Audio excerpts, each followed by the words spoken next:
by Mercedes in 1999. So in 1999, Mercedes donated this to the police department. This way they could do all their high-speed pursuits on the freeway and be environmentally friendly at the same time. Is that it? That might be part of it. I think, it was definitely an advertising campaign on behalf of Mercedes-Benz because they actually built these bikes in 1999 for the consumer market, and that didn't go so well for my understanding. Yeah, they actually did sell quite a few of these. Well, how much would this have cost back then for right the around consumer? $37.50. Yeah, $4,000 for a bike is but now a little on the pricey side. Now it's about $6,000 for this same bike. But anyways, these were never available to the general public. Yeah, that was a good thing. And you can imagine how the taxpayers felt, even though these were donated. Most people didn't realize it.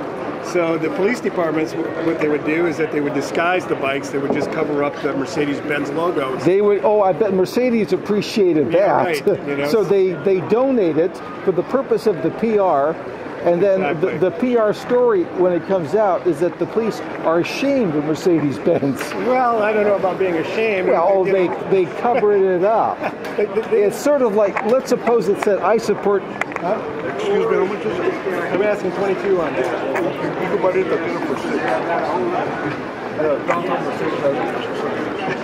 Not that bike. I mean, let's suppose it said, "I support pedophilia," let's say. They would cover it up, right? Right. Well, and Mercedes. That $600 bike that you're talking about is a beach cruiser. It's not that. I've seen them. It's a beach cruiser. Well, everyone's an expert. I know. Okay, so you want $2,200 for this? Correct. Okay, well that's fantastic. How did you happen to come by? Did you steal it from the police or something? No, actually a friend of mine that had a connection was able to get their hands on this. But this went through a 60-day restoration, Frank. I see.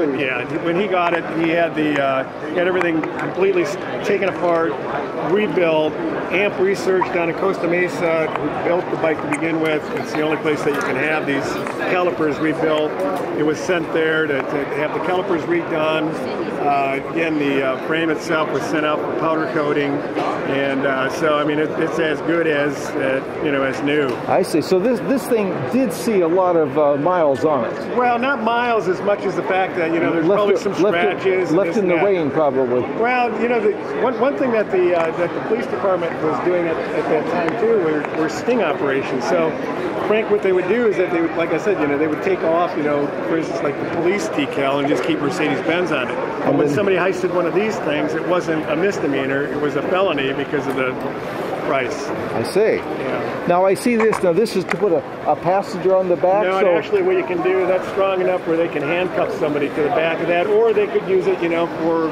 They would handcuff someone to the back. They had to. And then that. Chris, this is light enough. If somebody handcuffed me to this thing, and I was determined, I'd run with this thing in my hand. It seems like this would be good for a comedy movie. It does sound comedic.